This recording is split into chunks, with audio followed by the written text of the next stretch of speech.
Bonsoir Camille, Bonsoir Alexandre.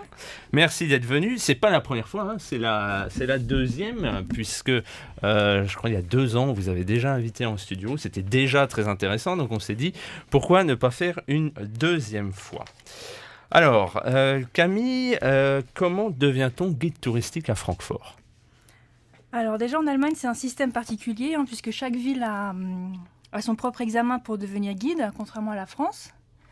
En France en fait, donc moi j'ai l'examen par exemple de guide conférencier national, donc qui m'habilite à faire les visites dans tous les sites et les musées de France.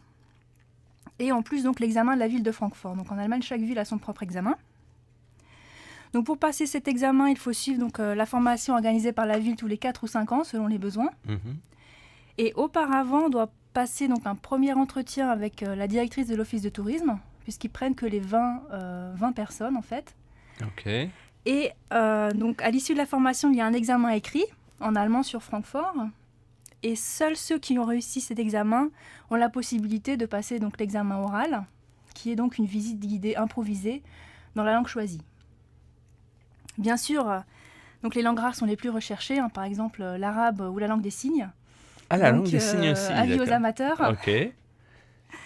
Et donc je travaille donc entre autres pour l'office de tourisme de la ville, donc tout en étant indépendant, donc pour d'autres agences. Et donc à mon compte, donc si vous voulez, vous pouvez me réserver aussi des visites directement pour des groupes d'amis ou une famille, donc en français ou en allemand. D'accord, ok. On mettra sur notre page Facebook, on mettra le lien vers la vôtre. Alors, donc, vous nous avez un petit peu expliqué le mode de recrutement, le fait que donc ce soit spécifique à chaque ville en Allemagne, contrairement à la France. On retrouve un peu le côté décentralisé de l'Allemagne. Combien de guides touristiques il y a à Francfort ? Alors ça va peut-être vous étonner, mais on est plus de 80 guides à Francfort. Ok. Et on couvre environ une trentaine de langues. Ah oui, c'est vraiment pas mal. Donc pour la plupart, nous sommes dans l'association, donc la Verein des guides de Francfort et d'Allemagne. Et on se rencontre très régulièrement. En fait, on est plus des partenaires que des concurrents. Et on suit régulièrement des formations continues dans tous les domaines, donc pas seulement l'histoire ou l'histoire de l'art. Comme le mois dernier, on a suivi une formation qui s'appelle Barrierefrei, c'est-à-dire comment organiser des visites guidées accessibles à tous, handicapés moteurs, aveugles, malentendants, personnes à mobilité réduite. Donc c'est vraiment tous les domaines et puis d'autres domaines comme les jardins, l'industrie, la finance. Donc voilà, très intéressant. Et on s'entend très bien, il y a une très bonne ambiance entre nous.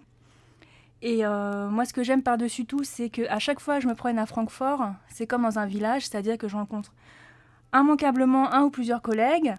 Alors dans la rue, donc c'est très sympathique. Donc soit on va boire un café ou soit souvent on est déjà en visite, donc on se fait un signe de la main. Donc c'est vraiment très très convivial. D'accord, c'est bien parce que comme vous êtes finalement chacun à votre compte, en fait, on pourrait imaginer qu'il y a une grosse concurrence, mais c'est plutôt positif d'entendre que c'est dans ce sens-là.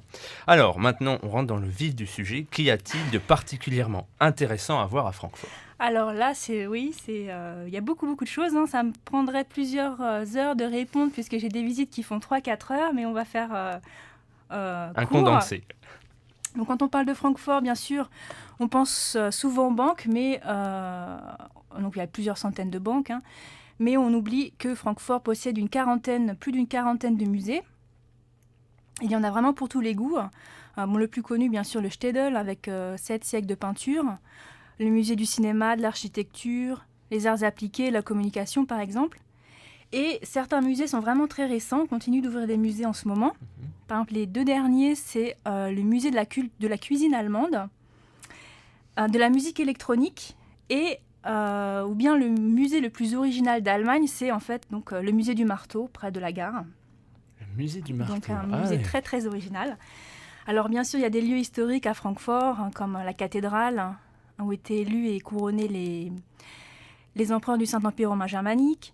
La salle des empereurs, la Kaisersaal, où avait lieu notamment le banquet de l'empereur. L'église Saint-Paul, c'est le berceau de la démocratie allemande et Kennedy est venu faire un discours. Bien sûr, la maison Goethe, le plus célèbre écrivain allemand, est né à Francfort. Et aussi, il y a des quartiers spécifiques très intéressants à découvrir, comme Höchst, avec ses châteaux, parce qu'il y a plusieurs châteaux à Höchst, ses maisons à colombage, Sachsenhausen, ou alors le quartier de Bornheim, qui a le surnom de drôle de village. Et il n'y a pas que des choses à voir à Francfort, mais on peut goûter aussi pas mal de choses, comme faire des balades gastronomiques avec des dégustations, de spécialités locales, par exemple donc la célèbre sauce verte, ou le petit fromage à la musique, le Handkäse mit Musik, et le vin de pomme.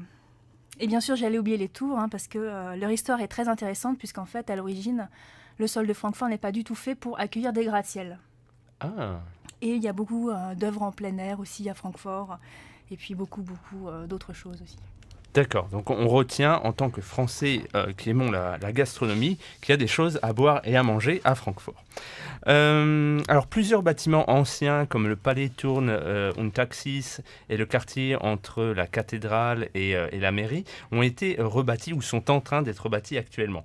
Est-ce que d'après vous c'est une bonne ou une mauvaise idée? Voilà, donc ça dépend bien sûr du contexte. C'est une question à laquelle on ne peut pas répondre par oui ou par non. Par exemple, le palais de Turn und Taxis, donc c'est près de la rue commerçante Zeil. Il a été fortement endommagé pendant la Seconde Guerre. Donc une reconstruction aurait été possible, comme à d'autres endroits à Francfort, mais la ville a décidé de le raser entièrement pour construire une tour qui n'existe plus aujourd'hui, qui s'appelle la Fernmeldehochhaus. Et dans les années 2000, il a été intégré donc au projet Palais Quartier, donc avec Miles Zeil, le centre commercial, et il a été reconstruit presque à l'identique, puisqu'en fait, il n'y avait pas assez la place de faire les proportions exactes, donc on a reconstruit le même palais, mais en plus petit. Donc bon, je trouve que c'est une bonne chose, mais il faut comprendre aussi la mentalité d'après la guerre, qui n'est pas celle d'aujourd'hui, c'est-à-dire que les Francfortois et les Allemands en général voulaient aller de l'avant, vers le futur, ne plus regarder donc le passé, ce passé noir, et changer donc le visage de leur ville détruite. Pour beaucoup, ils ne voulaient pas reconstruire leur ville exactement comme avant la guerre. Et aussi, les années 50, c'est ce qu'on appelle le miracle économique allemand. Et on veut construire des bâtiments modernes. Donc ça, c'était vraiment la tendance. Et il faut souligner que Francfort, avant la guerre, on a du mal à s'imaginer, mais c'était déjà une ville touristique. Il y avait 1500 maisons à colombage au centre-ville qui ont pratiquement toutes été détruites. Il y a un autre exemple, par exemple, à Ostzeile. Donc en fait, ce sont les maisons à colombage sur la place du Römer. Les belles maisons à colombage, qui sont aussi le symbole de Francfort comme les gratte-ciels. Mais ces maisons à colombage, on pourrait penser qu'elles datent du Moyen-Âge, mais elles n'ont que 35 ans. Elles ont été détruites pendant la guerre, et c'était une place et un parking jusqu'en 1980. Et lorsque la ville a mis le projet de reconstruire à l'historique fidèlement ces maisons, la plupart des habitants étaient contre la reconstruction de ces maisons à colombage. Donc pour les raisons qu'on a évoquées avant, et aussi parce qu'ils avaient peur que ce soit trop kitsch et que ça ressemble à Disneyland, ou alors pas très loin d'ici à Wertheim Village. Et en fait, c'était extrêmement bien réussi, parce que la plupart de mes groupes, de mes touristes, et moi-même la première quand je suis arrivée sur le Römer, j'ai cru que c'était des maisons du Moyen-Âge, par exemple. Oui, c'est vrai, on n'a pas l'impression que c'est de la construction récente. Contrairement, je trouve, un peu au Palais Turn und Taxis, qui lui fait vraiment récent en fait. Ouais. Et alors le projet actuel Dom Römer, c'est un sujet délicat. La ville reconstruit en fait 20-30 maisons du Moyen-Âge ayant déjà existé et détruites pendant la guerre. Et ils ont détruit aussi le bâtiment technique qui s'appelait Technisches Rathaus, qui avait été construit rapidement après la guerre et qui avait très mal vieilli, pour trouver la place de construire toutes ces maisons. Donc c'est vrai qu'on a tendance aujourd'hui à démolir les bâtiments des années 50. Et en fait, peut-être, parce que la tendance est de reconstruire plutôt le Moyen-Âge, et peut-être dans 200, 300, 500 ans, on voudra reconstruire les années 50. C'est-à-dire, les années 50, ça fait aussi partie de l'architecture de l'histoire. Et heureusement que certains bâtiments sont protégés par les monuments historiques à Francfort, donc ils sont sauvés. Donc ce sujet fait polémique, parce qu'en fait, la vue sur la cathédrale est bouchée. Mais au Moyen-Âge, il n'y avait pas de vue sur la cathédrale, puisqu'il y avait plein de maisons à colombage serrées les unes contre les autres. Donc ça, c'est vraiment une vue moderne qu'on a. Et en fait, ce qui a fait polémique, c'est que ces maisons qui devraient ressembler aux maisons à colombage du Moyen-Âge sont en fait assez modernes. Donc elles ne ressembleront pas aux maisons à colombage de la place du Römer. Elles sont beaucoup plus modernisées. Mais moi, ce que j'aime, c'est que par exemple, on voit déjà les nouvelles bâtisses qui ont été construites face à la cathédrale, donc très très modernes, mais ils ont gardé quand même l'unité, la pierre rose du Main, qui est la même pierre avec laquelle est construite la cathédrale, donc ça donne quand même une unité dans le paysage, donc ça, je trouve ça quand même assez bien. Pour le reste, on va attendre quelques mois pour voir le résultat. Mais de toute façon, c'est comme ça l'usage de Francfort, c'est-à-dire à cause de son histoire, le moderne et l'ancien sont mélangés vraiment partout. Et je trouve que c'est vraiment très bien fait. Donc on aime ou on n'aime pas, mais quand on comprend pourquoi est-ce que c'est construit comme ça, eh bien, on arrive mieux à apprécier. Donc comme je dis, Francfort ne se laisse pas découvrir facilement. Et le point positif, ce que je dis à tous mes groupes, c'est qu'ils peuvent revenir chaque année à Francfort, puisque chaque année, la ville est différente. Alors ici, on construit des gratte-ciel, là, on construit des maisons du Moyen-Âge, là, on construit le nouveau musée historique. Donc, on s'ennuie jamais à Francfort. Oui, ça c'est bien vrai, on s'ennuie jamais à Francfort. Alors l'Allemagne en général et Francfort en particulier ont accueilli beaucoup de migrants ces derniers mois. Est-ce que vous pouvez nous parler de quelques étrangers célèbres de Francfort qui ont profondément marqué la ville ? Francfort, c'est une ville vraiment multiculturelle, donc comme on dit en allemand, multikulti, qui l'a toujours été, parce qu'environ entre 25 et 30% de la population est d'origine étrangère, et dans certains quartiers, ça atteint même 65%, comme dans le quartier de la Gare, par exemple. Alors, il y a des familles, qui sont arrivées à Francfort. Je pense par exemple à la famille Bolongaro. Donc, le nom vous dit peut-être quelque chose, puisque c'est le nom du palais Bolongaro à Höchst. Et en fait, c'était une famille de riches marchands italiens catholiques installés dans la ville protestante. Et ils ont toujours été considérés comme étrangers. Ils n'ont jamais obtenu le droit de citoyenneté de la ville de Francfort. Et c'est pour ça qu'ils se sont installés à Höchst, qui n'appartenait pas encore à Francfort à cette époque. Et on leur doit notamment donc, ce magnifique palais Bolongaro qu'on peut visiter à Höchst. Mais parlons un petit peu des Français. Eh bien oui.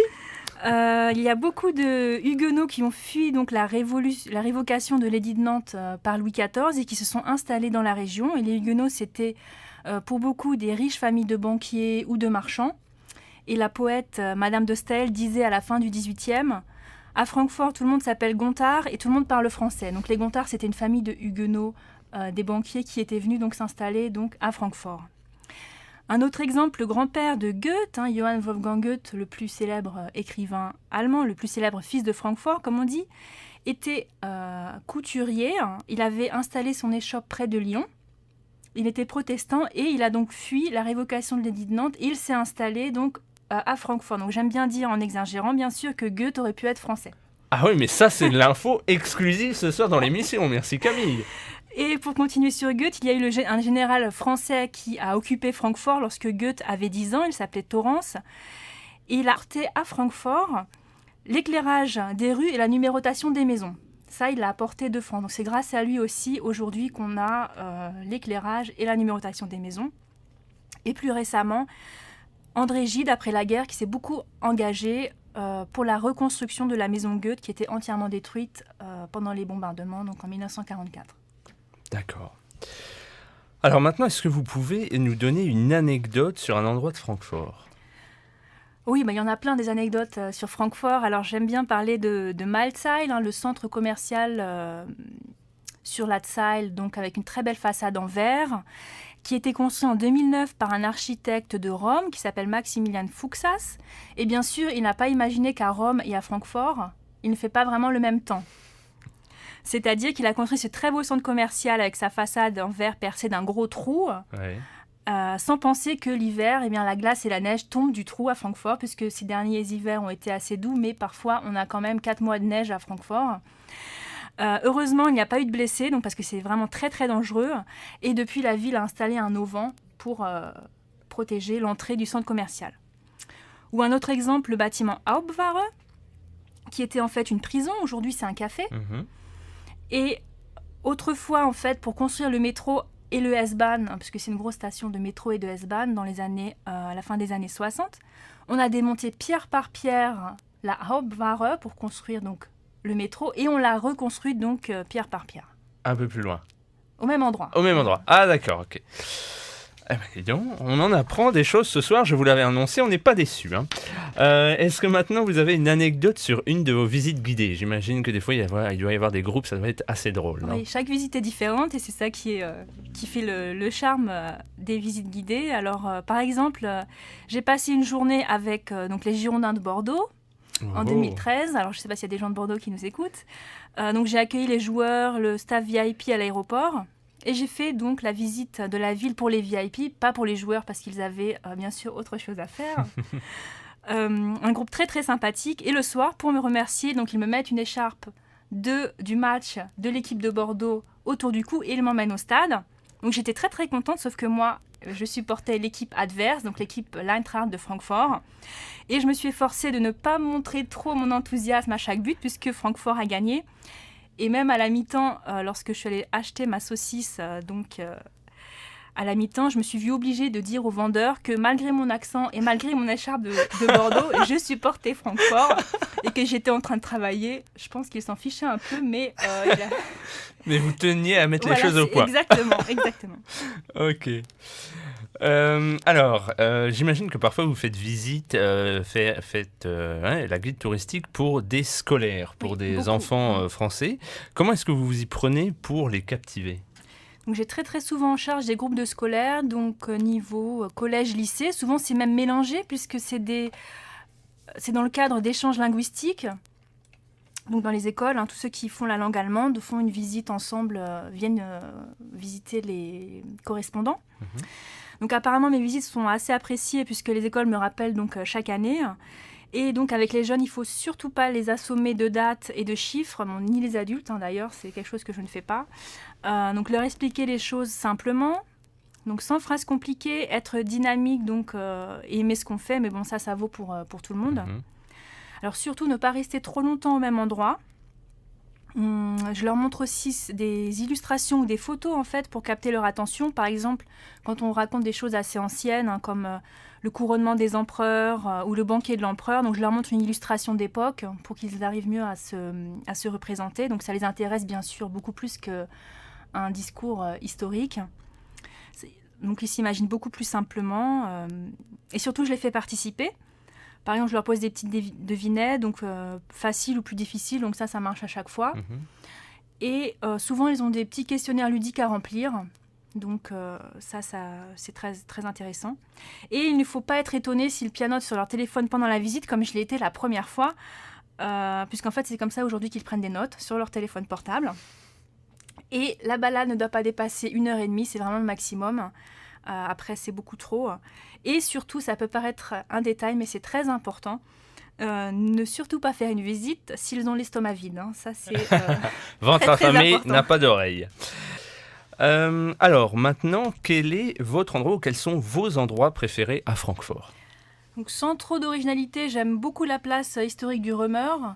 Parce que là, on peut parler vraiment de toutes les époques. Depuis des millénaires, c'est le centre de la vie à Francfort.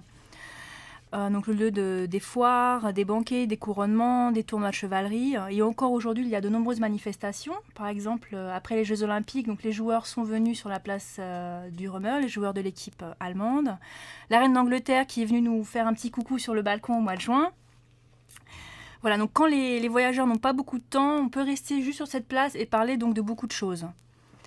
J'aime aussi beaucoup le cloître des Carmélites, donc le Carmeliter Kloster, près de la place Willy Brandt, parce que c'est vraiment un calme contrastant avec la fébrilité donc, du quartier des banques. En été, il y a un magnifique camélia en fleurs. Donc pour quelques minutes, on peut se reposer en admirant une très très belle peinture murale du XVIe, et c'est très rafraîchissant en été. Et sinon, un petit dernier, j'aime beaucoup la Kleinmarkthalle, le marché couvert, parce qu'il y a des spécialités internationales. Et quand je suis donc en panne d'inspiration pour cuisiner, on peut pêcher vraiment de très très bonnes idées là-bas. Alors, qu'est-ce qui surprend ou qu'est-ce qui intéresse le plus les touristes que vous avez ? Alors, en ce qui me concerne, c'est qu'une Française ait quitté Paris pour Francfort, donc il y a plus de 10 ans, par amour de la langue allemande. Ça surprend encore aujourd'hui. Et sinon, concernant Francfort, donc c'est vraiment pas une ville qui livre ses secrets et son charme facilement, c'est-à-dire au premier coup d'œil. Et beaucoup de touristes me remercient après la visite parce qu'ils étaient venus, comme souvent, avec des clichés sur la ville qu'on a tous. Par exemple, une ville de tours ou de banque. Et après, le temps d'une visite guidée, ils voient la ville d'un autre œil. Et ils me disent souvent après que la ville leur plaît. Et je pense que c'est parce qu'ils la comprennent mieux après la visite. Par exemple, pourquoi l'ancien et le moderne se côtoient à Francfort. Donc tout ça, c'est lié à l'histoire. Ou un autre cliché, on pense que Francfort, c'est une ville du béton. Mais on oublie souvent qu'on peut faire tout le tour du centre-ville sur presque 4,5 km sans jamais quitter la nature. Donc là, je pense au Wallanlage, c'est cette ceinture verte qui se trouve sur l'ancien emplacement des remparts, détruit par Napoléon, et c'est Napoléon qui a voulu construire donc, ces espaces verts. Donc quand j'ai des Français, je leur dis c'est grâce à Napoléon qu'on a cet espace vert, mais s'il y a des Allemands qui nous écoutent, je ne vais pas le dire trop fort. Et quand on fait cette balade, on est vraiment au cœur de la ville. Et lors des visites, les Français ne sont pas intéressés uniquement par l'histoire, mais aussi et surtout par la vie quotidienne en Allemagne, donc la gastronomie, les différences avec la France sur les questions d'actualité comme le départ à la retraite, le fonctionnement du système de santé. Et tout ça, ça fait partie de mes visites parce que les gens sont très intéressés, c'est normal, donc entre pays voisins. Alors, quels arguments en faveur de Francfort donneriez-vous pour attirer les financiers londoniens victimes du Brexit? Puisqu'on en parle, on parle d'attirer les instituts financiers à Francfort. En concurrence avec Paris. Donc, j'ai bien sûr bondi en lisant l'article, je crois que c'était dans Le Monde, sur Francfort, ville ennuyeuse. Donc bien sûr, Francfort ne peut pas rivaliser avec Paris en termes d'offres culturelles, mais Francfort possède des qualités que Paris n'a pas et qui peuvent aussi se comparer à Londres. Dans une certaine mesure, bien sûr, par exemple, c'est une ville multiculturelle et il y a une communauté anglo-saxonne très présente et aussi, je ne vais pas dire tout, mais les Allemands, presque tous les Allemands parlent très très bien anglais, contrairement peut-être à la France. L'aéroport international est à 20 minutes en voiture du centre-ville, donc ça c'est aussi très appréciable. On a une quarantaine de musées, donc l'offre culturelle est très présente ici, avec l'opéra, les concerts, les théâtres, même si bien sûr c'est moins important qu'à Londres ou à Paris, mais elle existe et elle est très importante. Il y a d'autres éléments qui sont tout à fait valorisables, comme le Taunus qui est à proximité pour s'aérer, et les magnifiques rives du Rhin sont vraiment pas très loin en fait. Dès qu'on fait 3/4 d'heure de voiture, on est sur les belles rives du Rhin, où on peut aussi boire un petit peu de vin. Et puis la ville de Francfort est quand même une taille beaucoup plus humaine, avec entre guillemets uniquement 750 000 habitants, et c'est une ville verte avec beaucoup de nature, les forêts sont juste à côté, donc la qualité de vie est vraiment très très bonne et meilleure même. Et puis pour ces banquiers, une expérience à l'étranger c'est toujours un plus, donc autant le faire dans la capitale financière de la première puissance économique européenne. Exactement. Alors, Francfort est connu pour sa skyline. Quel est, d'après vous, le meilleur endroit pour l'admirer? Donc, j'ai 3 bons plans pour avoir une très belle vue et faire des belles photos, si vous êtes amateur de photos. Oui. Alors, du haut de la tour de la cathédrale, après avoir bien sûr monté 328 marches et avoir repris un petit peu son souffle, les tours sont bien alignées et en premier plan, on voit la place du Römer et les maisons à colombage, donc l'effort en vaut la peine. Ensuite, j'aime bien le pont Ignaz Bubis près de Sachsenhausen. On a une belle vue donc, sur les gratte-ciels. En haut de l'hôtel Flemings, près de Eschenheimer Turm, sur la terrasse du bar, on a en premier plan donc, la tour moyenâgeuse, Eschenheimer Turm, et derrière les gratte-ciels. Et on peut y monter grâce à l'un des derniers Paternoster, c'était des ascenseurs historiques ouverts. Donc c'est un des derniers à Francfort. Et puis un petit dernier pour la route. Oui. Le cocktail bar, piano bar, dans la tour Euroteum au 22e étage. Donc là, vous pouvez boire un verre tranquillement en écoutant du piano et vous êtes vraiment au milieu des tours. D'accord. Alors, est-ce que vous pouvez maintenant nous donner une idée de visite insolite à Francfort? Une ou plusieurs d'ailleurs. Alors, on a la visite des casemates qui sont organisées par le musée d'archéologie donc à la belle saison. Les casemates ont été redécouvertes en 2009. Elles ont été construites au XVIIe, mais elles sont tombées dans l'oubli, elles ont été peu utilisées, donc des abris militaires, et elles sont uniques à Francfort, donc près de la Friedberger Anlage. Dans le même thème, on a aussi la visite des bunkers, parce qu'on a plusieurs bunkers à Francfort qui servaient donc pour la protection civile, donc occasionnellement on peut visiter aussi. Sinon, j'aime bien le dialogue muséum avec les visites dans le noir qui permettent de mieux approcher donc, le monde des malvoyants, ça c'est très intéressant. Pour les sportifs, on a les visites en courant, les visites en jogging. Ce qui marche beaucoup aussi, ce sont les visites culinaires avec dégustation. Ça, c'est depuis quelques années, c'est très très apprécié. Les visites costumées en dialecte de Francfort, donc ça, je ne les propose pas encore. Il va falloir que je m'entraîne. Donc avec Goethe, avec la célèbre Madame Frau Rauscher, qui a bu trop de vin de pomme à Sachsenhausen, ou la nuit avec le bourreau de Francfort. Et une autre visite insolite appréciée, c'est donc je propose une balade dans le quartier de la Gare. Donc c'est vraiment un quartier qui fascine, puisque donc les prostituées, les junkies, les hipsters, les immigrés, les banquiers, se côtoient quotidiennement et on découvre l'histoire de ce quartier avec ses boulevards à la française, la gentrification, les maisons closes, la prise en charge des drogués et on termine donc par la visite d'une mosquée. Très bien. Voilà, on arrive doucement mais sûrement à la fin de l'interview. Quelles sont les choses à voir ou à faire à Francfort dans les semaines et les mois à venir ? Bien sûr, le marché de Noël qui commence dans quelques jours, donc du 23 novembre jusqu'à juste avant Noël. Une exposition très impressionnante, c'est l'exposition de Mygale vivante au musée Senckenberg. Donc celle-là, je vous la conseille jusqu'en janvier. De Mygale vivante. Oui, de Mygale vivante. Ok. Et autres scorpions. Les dessins de Antoine Watteau, le peintre de rocaille, style rocaille, au musée Stedel, le peintre français. Pour les petits et même les grands, l'exposition de Lego au musée d'archéologie. Et puis une dernière, la salle d'exposition Chienne, une exposition très attendue de Giacometti, donc un sculpteur du XXe siècle, et Naumann, qui est un sculpteur et vidéaste américain contemporain. Eh ben, très bien, un bon programme à Francfort pour les prochaines semaines. Voilà, c'est la fin de l'interview. Merci beaucoup d'être venu, Camille.